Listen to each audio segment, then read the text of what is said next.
ونعوذ بالله من شرور أنفسنا ومن سيئات أعمالنا من يهده الله فلا مضل له ومن يضلله فلا هادي له ونشهد أن لا إله إلا الله وحده لا شريك له ونشهد أن سيدنا وسندنا ومكينا ومدنينا ومولانا محمدا عبده ورسوله أما بعد فأعوذ بالله من الشيطان الرجيم بسم الله الرحمن الرحيم ورفعنا لك ذكرك وقال تعالى في مقام آخر لقد كان لكم في رسول الله أسوة حسنة وقال النبي صلى الله عليه وسلم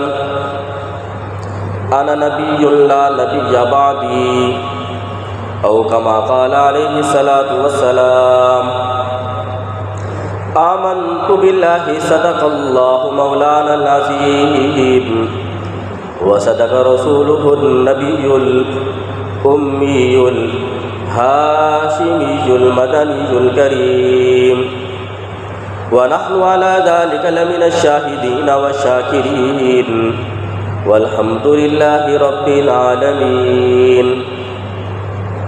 تمام حضرات عقیدت اور محبت کے ساتھ عبادت اور ثواب کی نیت سے نماز میں پڑھا جانے والا درود شریف ایک مرتبہ بآواز بلند پڑھ لیں۔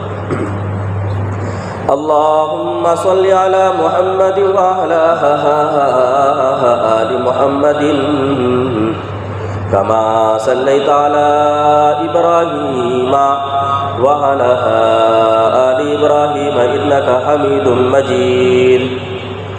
اللہم بارک علی محمد وعلی آل محمد کما بارکت علی ابراہیم وعلی آل ابراہیم انک حمید مجید۔ حضور آئے تو سر آخری نشپا گئی دنیا، اندھیروں سے نکل کر روشنی میں آ گئی دنیا۔ ستے چہروں سے زنگ اترا، بجھے چہروں پہ نور آیا۔ حضور آئے تو انسانوں کو جینے کا شعور آیا۔ واجب الاحترام عزیزان گرامی، آپ کے سامنے قرآن کریم فرقان مجید کی دو مختلف آیات کریمہ تلاوت کی اور سرکار دو عالم تاجدار مدینہ محمد مصطفیٰ احمد مجتبیٰ صلی اللہ علیہ وسلم کی حدیث مبارکہ پیش کی۔ ربیع الاول کا بابرکت باسعادت باعظمت مقدس مہینہ شروع ہو چکا ہے اور آج ربیع الاول کا پہلا جمعہ ہے۔ اس مہینے کی عظمت، اس کی رفعت، اس کی بلندی اور اس کی عظمت کے لیے یہ بات کافی ہے کہ اس مہینے کو نبی اکرم صلی اللہ علیہ وسلم کے ساتھ کئی وجوہات کی بنا پر نسبت حاصل ہے۔ ماہ ربیع الاول، اس کو نبی پاک صلی اللہ علیہ وسلم کے ساتھ کئی نسبتیں ہیں۔ ایک تو یہ آپ کی ولادت کا مہینہ ہے، دوسرا اعطاء رسالت کا مہینہ ہے، تیسرا یہ ہجرت کا مہینہ ہے، اور چوتھا یہ آپ صلی اللہ علیہ وسلم کی وفات اور رحلت کا مہینہ ہے۔ کئی نسبتیں اس مہینوں کو حاصل ہوئیں، اس وجہ سے یہ ایک اس کے اندر عظمت، اس کے اندر رفعت، اس کے اندر بلندی اور اس کا تقدس کیا جاتا ہے۔ اس ماہ مبارک کے اندر نبی اکرم صلی اللہ علیہ وسلم کی سیرت کو بیان کیا جاتا ہے، نبی پاک صلی اللہ علیہ وسلم کی صورت کو بیان کیا جاتا ہے، نبی پاک صلی اللہ علیہ وسلم کے حسن کو بیان کیا جاتا ہے، نبی اکرم صلی اللہ علیہ وسلم کے جمال کو بیان کیا جاتا ہے، نبی پاک صلی اللہ علیہ وسلم کے شان اور شوکت کو بیان کیا جاتا ہے، نبی پاک صلی اللہ علیہ وسلم کی عظمت کو بیان کیا جاتا ہے، نبی پاک صلی اللہ علیہ وسلم کے اخلاق کو بیان کیا جاتا ہے، نبی پاک صلی اللہ علیہ وسلم کی ولادت کو بیان کیا جاتا ہے، نبی پاک صلی اللہ علیہ وسلم کی ہجرت کو بیان کیا جاتا ہے، نبی پاک صلی اللہ علیہ وسلم کا ذکر خیر کیا جاتا ہے، نبی پاک صلی اللہ علیہ وسلم کے مختلف سیرت کے پہلوؤں پر روشنی ڈالی جاتی ہے۔ اس لیے آج کے جمعے کے اندر میں آپ کے سامنے نبی پاک صلی اللہ علیہ وسلم کے ذکر کو بیان کروں گا، آپ کی سیرت کے ایک پہلو پر روشنی ڈالوں گا۔ حضور کی سیرت کے بہت سارے پہلو ہیں، ایک ہی وقت میں سارے پہلو کو بیان کرنا بڑا مشکل ہے۔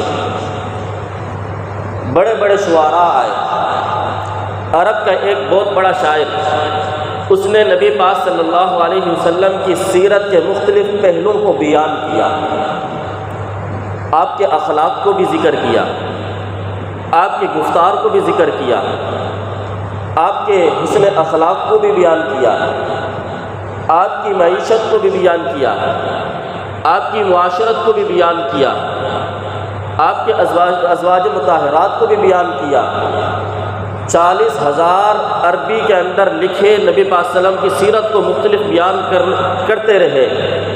40,000 اشعار لکھنے کے بعد آخر میں اس نے یہ کہہ دیا، تھکی ہے فکر رسا مدح باقی ہے، قلم آبلا پا مدح باقی ہے، ورق تمام ہوا مدح باقی ہے، تمام عمر لکھا مدح باقی ہے۔ تو نبی پاک صلی اللہ علیہ وسلم کی سیرت کو ہم احاطہ کر ہی نہیں سکتے، بیان کر ہی نہیں سکتے۔ آپ کی سیرت کے مختلف پہلو ہیں، تو آپ کا سیرت کا ایک پہلو یہ ہے کہ جہاں جہاں اللہ رب العزت نے اپنا ذکر کیا ہے، وہاں وہاں نبی پاک صلی اللہ علیہ وسلم کا ذکر کیا ہے۔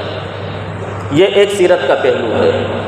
جہاں جہاں خدا کا نام آیا، وہاں وہاں اسم مصطفیٰ آیا، اس لیے فرمایا وَرَفَعْنَا لَكَ ذِكْرَكَ، اے میرے محبوب ہم نے آپ کا ذکر آپ کے لیے بلند کر دیا، ہم نے آپ کا مقام آپ کے لیے بلند کر دیا، ہم نے آپ کی شان کو بلند کر دیا، ہم نے آپ کی عظمت کو بلند کر دیا۔ وَرَفَعْنَا لَكَ ذِكْرَكَ، جہاں جہاں اللہ کا نام آئے گا وہاں وہاں مصطفیٰ کا نام آئے گا۔ اذان میں اللہ کا نام ہے تو ساتھ میں رسول اللہ کا نام ہے، اقامت میں اللہ کا نام ہے تو ساتھ میں رسول اللہ کا نام ہے، نماز میں اللہ کا نام ہے تو ساتھ میں رسول اللہ کا نام ہے، قرآن میں اللہ کا نام ہے تو ساتھ میں رسول اللہ کا نام ہے، حج میں اللہ کا نام ہے تو ساتھ میں رسول اللہ کا نام ہے، عمرے میں اللہ کا نام ہے تو ساتھ میں رسول اللہ کا نام ہے، تبلیغ میں اللہ کا نام ہے تو ساتھ میں رسول اللہ کا نام ہے، مسجد میں اللہ کا نام ہے تو ساتھ میں رسول اللہ کا نام ہے، منبر اور محراب پر اللہ کا نام ہے تو ساتھ میں رسول اللہ کا نام ہے۔ وَرَفَعْنَا لَكَ ذِكْرَكَ، اے میرے محبوب ہم نے آپ کے ذکر کو آپ کے لیے بلند کر دیا، ہم نے آپ کی شان کو بلند کر دیا، ہم نے آپ کی عظمت کو بلند کر دیا۔ اب قرآن کریم کو کھولیے، قرآن کریم کی کسی صورت کو پڑھیے، جہاں جہاں اللہ کا ذکر ہے ساتھ میں محمد الرسول اللہ کا ذکر ہے، تورات میں اللہ کا ذکر ہے تو ساتھ میں محمد الرسول اللہ کا ذکر ہے، انجیل میں اللہ کا ذکر ہے تو ساتھ میں محمد الرسول اللہ کا ذکر ہے، زبور میں اللہ کا ذکر ہے تو ساتھ میں محمد الرسول اللہ کا ذکر ہے، صرف اس دنیا کے اندر نہیں بلکہ انسان فوت ہونے کے بعد جب قبر میں چلا جاتا ہے، ابھی چند گھڑیاں گزرتی ہی ہیں، چند منٹ کے بعد فرشتے آ جاتے ہیں، مردے کو اٹھا کر بٹھاتے ہیں، پوچھتے ہیں من رب کا، تیرا رب کون ہے؟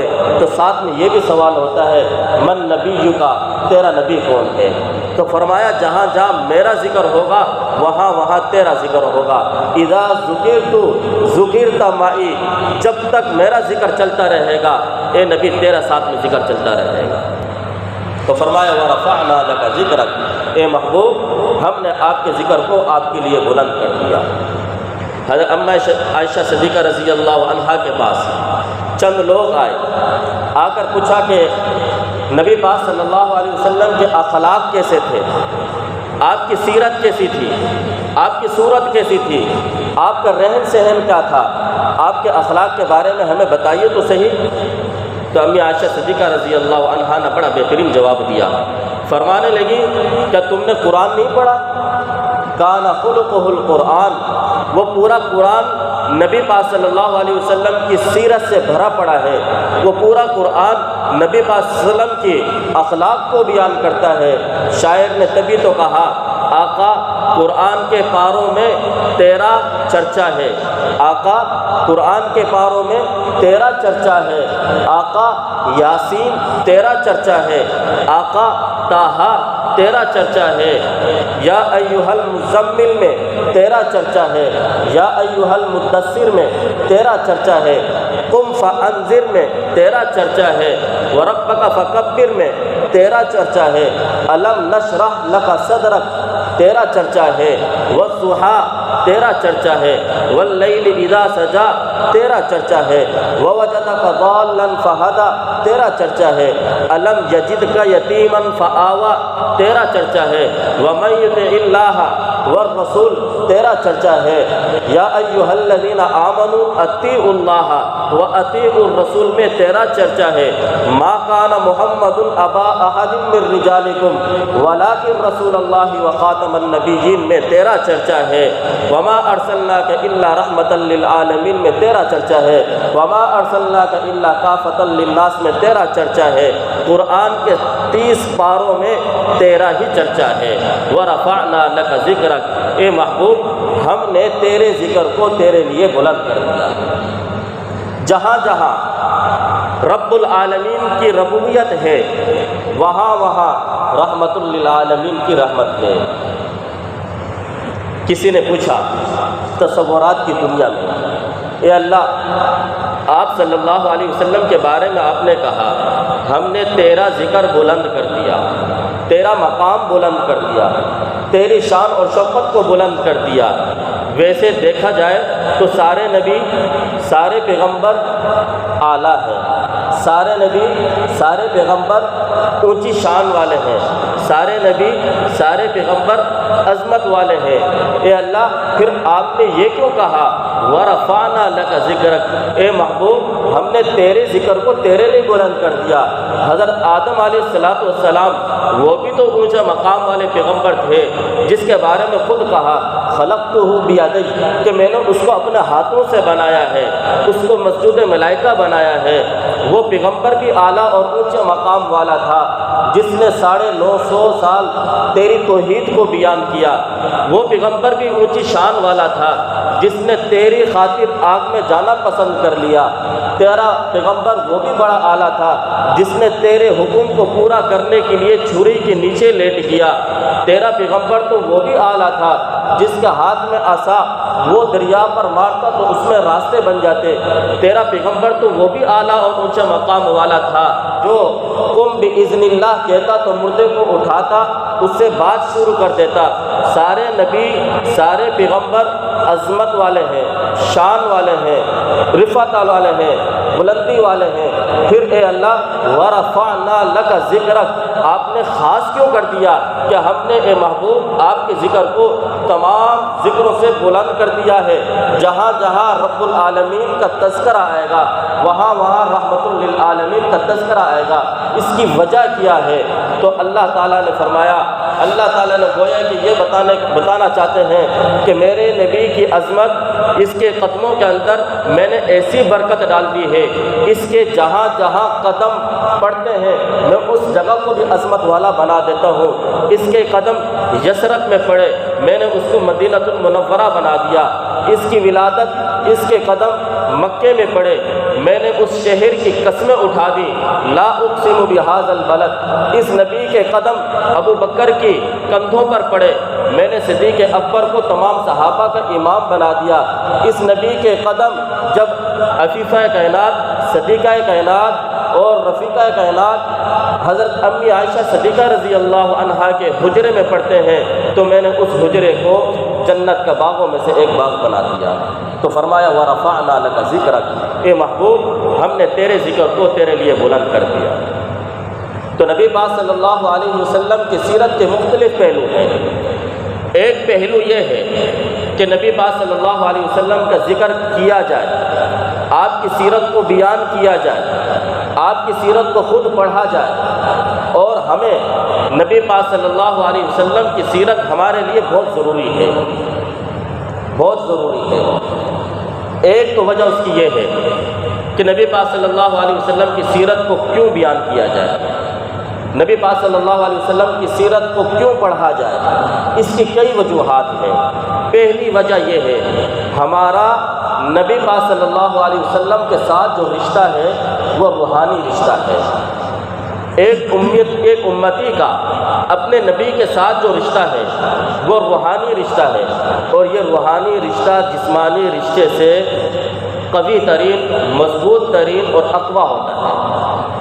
یہی وجہ ہے کہ صحابہ کرام رضوان اللہ علیہم اجمعین نے جب اللہ کے رسول صلی اللہ علیہ وسلم کے ساتھ اپنا رشتہ جوڑا تو اس روحانی رشتے کو جوڑنے کی وجہ سے اپنے جسمانی رشتوں کو قربان کر دیا۔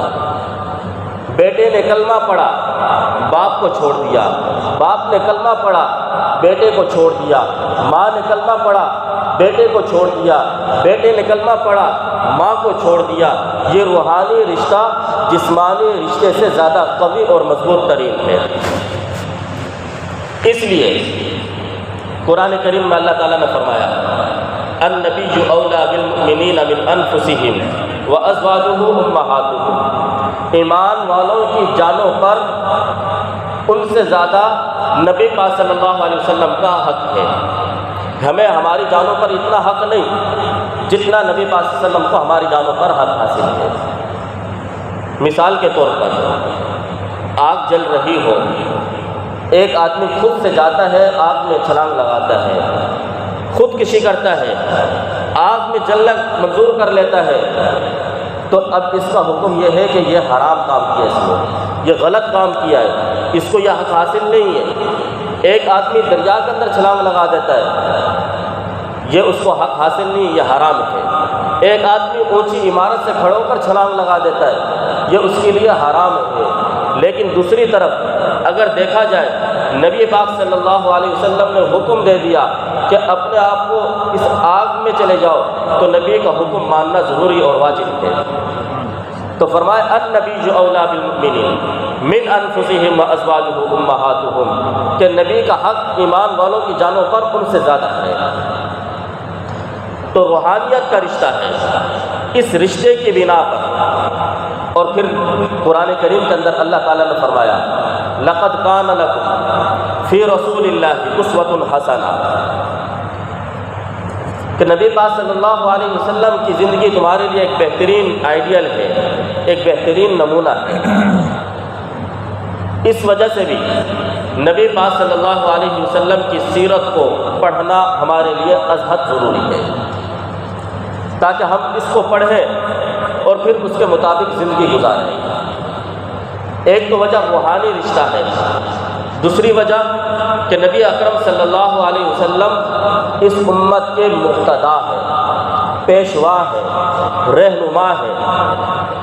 آپ صلی اللہ علیہ وسلم کی زندگی ہمارے لیے ایک بہترین آئیڈیل ہے۔ ہماری زندگی کی بنیاد نبی پاک صلی اللہ علیہ وسلم کی زندگی پر ہے۔ ہمارے لیے ہدایت، ہمارے لیے نجات، ہمارے لیے جنت میں داخل ہونا وہ نبی پاک صلی اللہ علیہ وسلم کی سیرت پہ ہے۔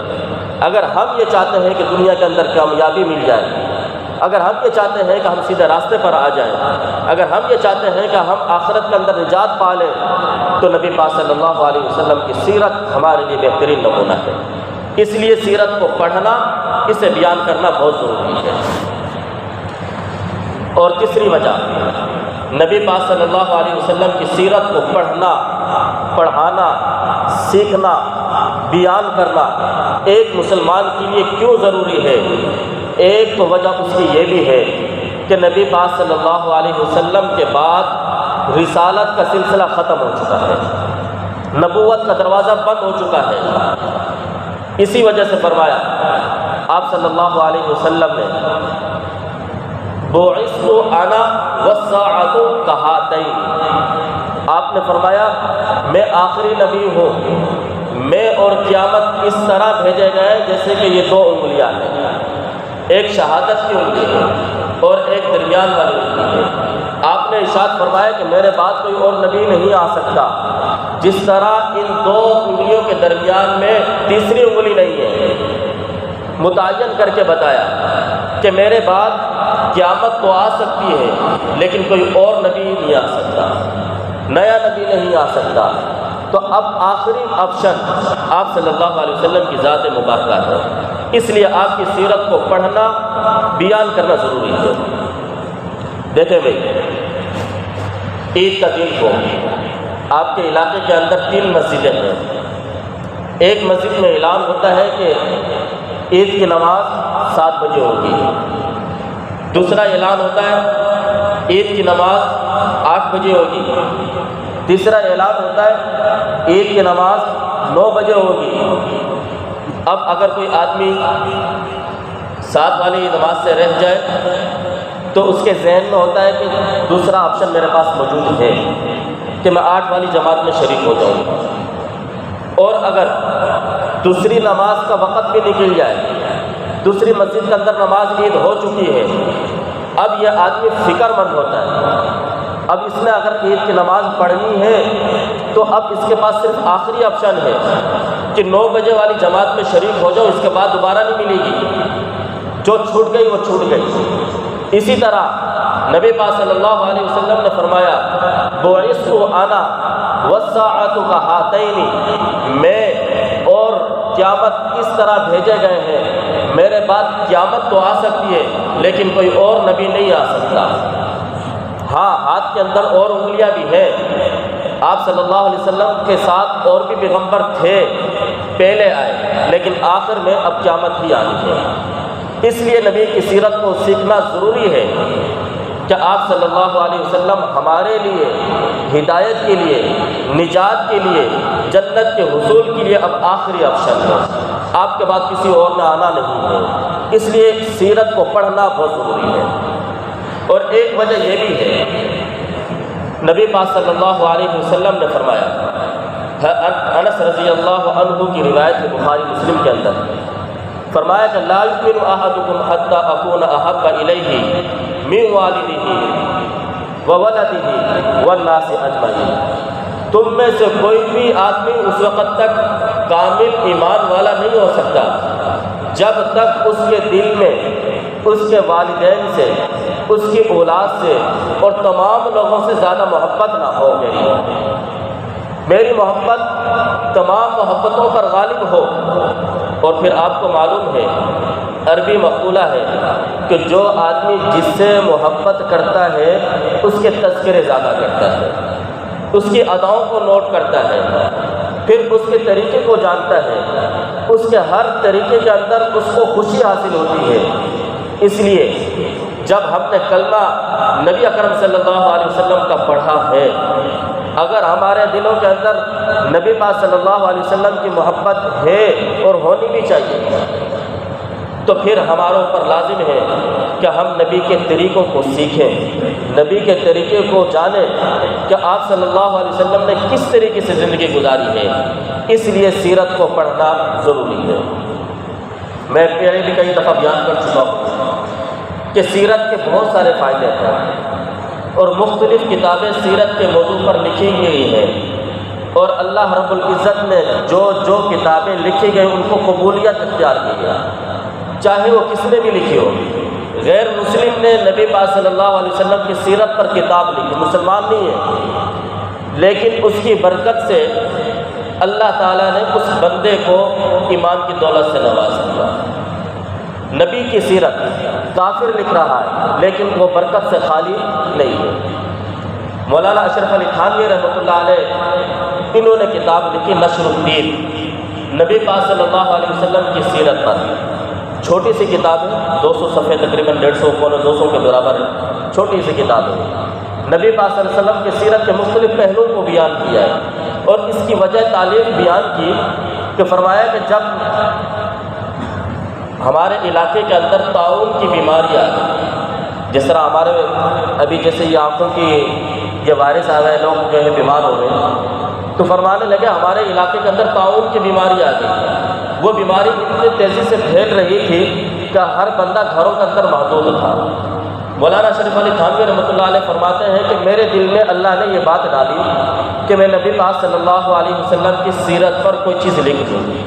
جانا تو کہیں ہے ہی نہیں، گھر ہی بیٹھے رہنا ہے، تو کوئی ایسا کام کر لوں جس سے فائدہ ہو جائے۔